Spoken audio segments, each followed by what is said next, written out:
നമസ്കാരം. ഇന്ന് നമ്മുടെ 23ാമത്തെ എപ്പിസോഡാണ്. ഇന്ന് ഞാൻ സിനിമയുടെ ഡയറക്ഷനെക്കുറിച്ചോ സ്ക്രിപ്റ്റിനെക്കുറിച്ചോ ക്യാമറയെക്കുറിച്ചോ ഒക്കെ പറഞ്ഞ് കുറച്ച് കഴിഞ്ഞു. ഇതിപ്പം കഴിഞ്ഞ എപ്പിസോഡിൽ ഞാൻ പറഞ്ഞിരുന്നു, ഇതൊരു മോട്ടിവേഷൻ പോലെ ഞാൻ പറയുന്നതാണ്. കാരണം എന്ന് പറഞ്ഞാൽ ഫിലിം ഇൻഡസ്ട്രിയിലോ കലാഫീൽഡിലോ വർക്ക് ചെയ്യുന്നവരെ അവർക്കൊരു മോട്ടിവേഷനാകട്ടെ എന്നും പറഞ്ഞ് പറയുന്നതാണ്. നമ്മൾ ഞാൻ കഴിഞ്ഞ എപ്പിസോഡിൽ പറഞ്ഞിരുന്നു, 80% നമ്മൾ നോക്കണം, ബാക്കി 20% ദൈവം നോക്കുമെന്ന്. സത്യത്തിൽ ഈ 80% ദൈവം തന്നെയാണ് തരുന്നത്. കാരണം മനുഷ്യനും മൃഗങ്ങളും തമ്മിലുള്ള അന്തരം, ബുദ്ധിയുടെ അന്തരവും ഭയങ്കരമാണ്. കാരണം എന്ന് പറഞ്ഞാൽ നമ്മൾ ഭൂമിയിലാണെങ്കിൽ നെപ്റ്റ്യൂൺ എന്നും പറഞ്ഞ ഗ്രഹത്തിൻ്റെ അത്രയും ദൂരമുണ്ട് മനുഷ്യനും ഒരു മൃഗവും തമ്മിലുള്ള ബുദ്ധിയുടെ അന്തരം. കാരണം നമുക്ക് ചിന്തിക്കാനുള്ള കഴിവ് പരമാവധി തന്ന് നമ്മളെ വിട്ടേക്കാണ്. നമുക്ക് നല്ല രീതിയിൽ ജീവിക്കാം, ചീത്ത രീതിയിൽ ജീവിക്കാം. അതൊക്കെ നമുക്കെല്ലാം തന്നിട്ടുണ്ട്. ആ ചീത്തയ്ക്ക് ചീത്ത പോലെ തന്നെ ഭൂമി ജീവിക്കുമ്പോൾ കിട്ടുകയും ചെയ്യും.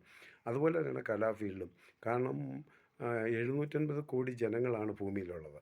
അതിനകത്ത് ഒരു 1,00,000 പേരിൽ 100 പേർക്കേ കലാപരമായ കഴിവ് കിട്ടുകയുള്ളൂ. ആ 100 പേരിൽ 25 പേരെ കലാഫീൽഡിൽ വർക്ക് ചെയ്യുന്നുള്ളൂ.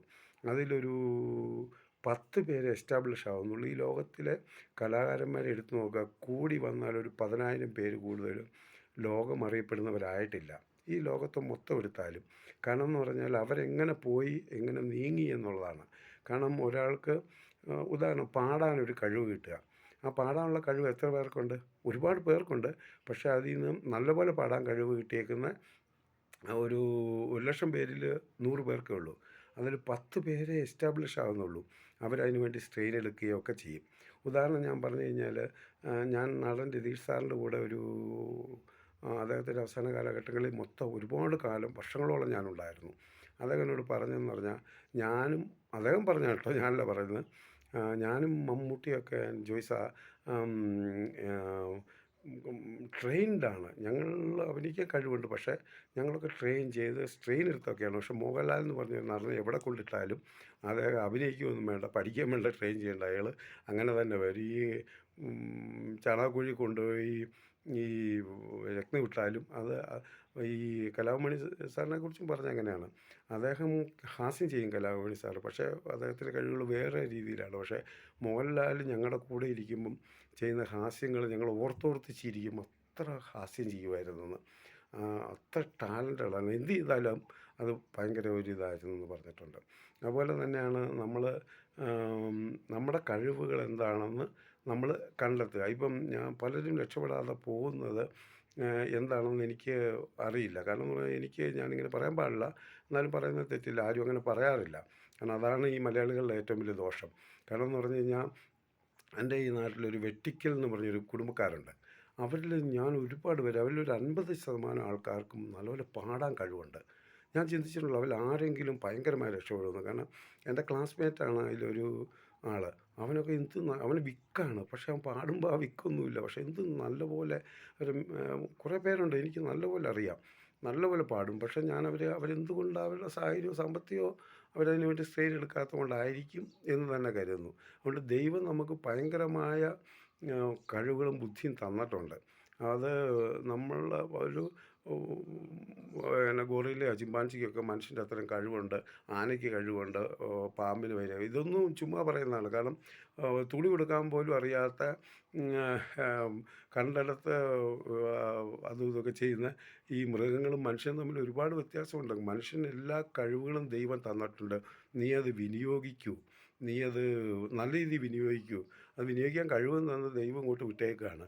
അത് നമ്മൾ വിനിയോഗിക്കാതെ, അതായത് ആൽബർട്ട് ഐൻസ്റ്റീൻ്റെ ആണോ ആരുടെയോ തലച്ചോറ് പരിശോധിച്ചു, അതോ ഏതോ പ്രശസ്തനായ ഒരു ശാസ്ത്രജ്ഞൻ്റെ. സാധാ മനുഷ്യനും അദ്ദേഹമായിട്ടുള്ള ആ തലച്ചോറ് വെച്ചപ്പോൾ ഒരു വ്യത്യാസം കണ്ടില്ലെന്നാണ് പറയുന്നത് ആ തലച്ചോറിൽ.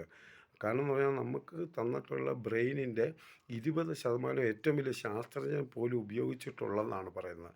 അപ്പം നമുക്കെന്ത് വിവേചന ബുദ്ധി, ശരിയും തെറ്റും അറിയാനുള്ള ബുദ്ധി, നമുക്ക് എല്ലാം കണ്ടുപിടിക്കാനുള്ള ഈ ഭൂമിയിലെല്ലാം ഉണ്ട്.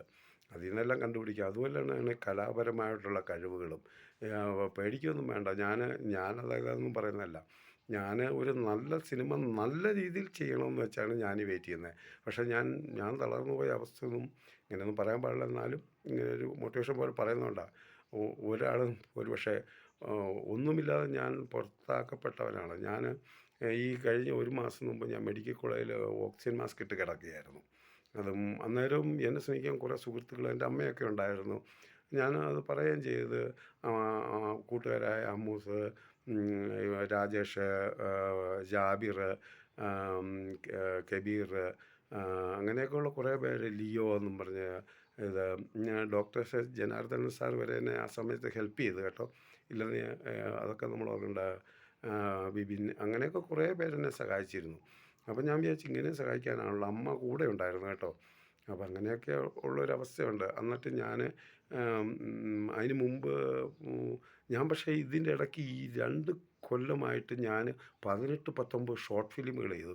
മറ്റുള്ളവർക്ക് വേണ്ടി, ചാനലിന് വേണ്ടി 10 എണ്ണം ചെയ്ത് എൻ്റെ ചാനലിന് വേണ്ടി ഞാൻ ആ ചാനൽ ഒരാൾ ഇപ്പം ഉണ്ട്. പക്ഷേ ഞാൻ യൂട്യൂബിൽ കയറിയാൽ 1630 സബ്സ്ക്രൈബറും 3000 വാച്ച് അവറും ഉള്ള എൻ്റെ ചാനലിൻ്റെ കൂടെ ഒരാൾ അഡീഷണൽ ഒരു ചാനലും കൂടെ ജോയ്സൽ മേലാട്ടെന്നും പറഞ്ഞ് ചെയ്തു വെച്ചു. ഞാൻ എന്ത് ചെയ്താലും അതിലാണ് പോസ്റ്റാകുന്നത്.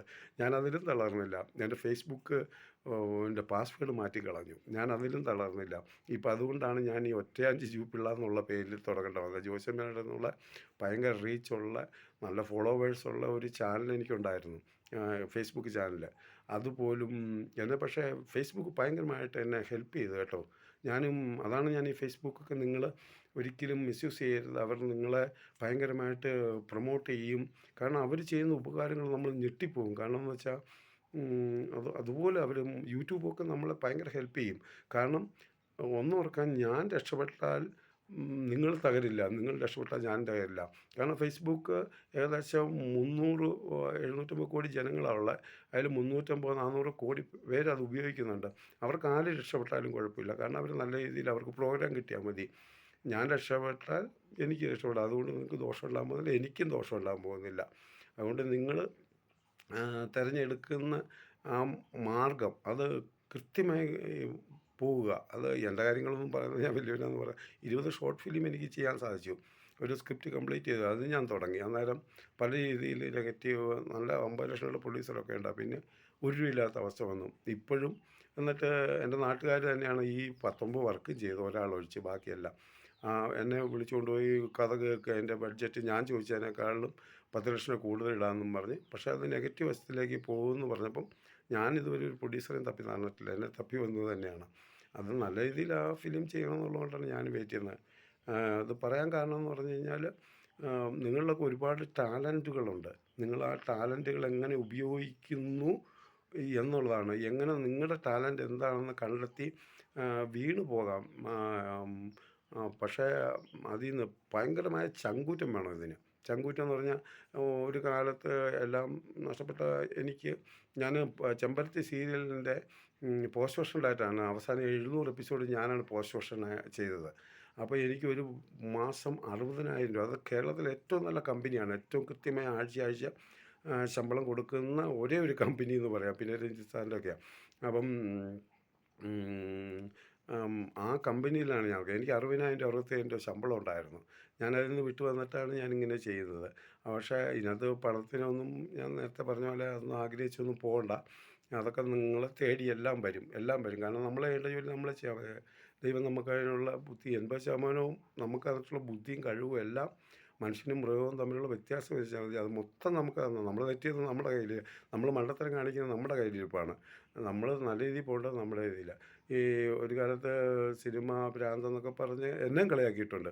പക്ഷേ അവരൊക്കെ എൻ്റെ പാഷൻ കണ്ടിട്ട് എനിക്കിപ്പോൾ ഷൂട്ട് ചെയ്യാനും എനിക്ക് എഡിറ്റ് ചെയ്യാനും എനിക്ക് ഫ്രീ ആയിട്ട് എനിക്ക് എന്തൊക്കെ ഹെൽപ്പുകൾ എൻ്റെ നാട്ടിൽ നിന്ന് കിട്ടുന്നു, ഇവിടെ നിന്നൊക്കെ എനിക്ക് എന്ത് ഹെൽപ്പുകൾ. കാരണം അവസാനം പറഞ്ഞ്, ഇങ്ങനെ ഇത്രയും പാഷനുള്ള ഒരാളെ കണ്ടിട്ടില്ല.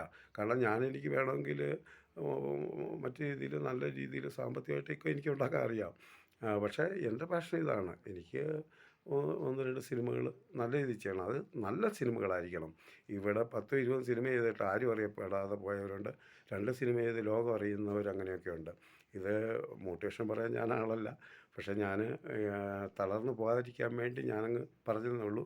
അടുത്ത എപ്പിസോഡ് മുതൽ ഞാൻ ഫിലിമിനെക്കുറിച്ച് തന്നെ എൻ്റെ ഒരു 10ഓളം എപ്പിസോഡ് ഡിലേറ്റ് ആയിപ്പോയി, ആക്കിക്കളഞ്ഞു. അപ്പം അതെല്ലാം ഞാൻ തിരിച്ച് പറയാം. കാരണം അതൊക്കെ നിങ്ങൾക്ക് ഒരുപാട് ഗുണം ചെയ്യും. എൻ്റെ യൂട്യൂബിലുണ്ട് അതിനകത്ത് ഒരു 5 എണ്ണം. അത് ഡിലേറ്റ് ആയി പോയിട്ടില്ല. പക്ഷേ 12 പോയി. അതുകൊണ്ട് അടുത്ത എപ്പിസോഡ് മുതൽ ഇതൊരു ഉം,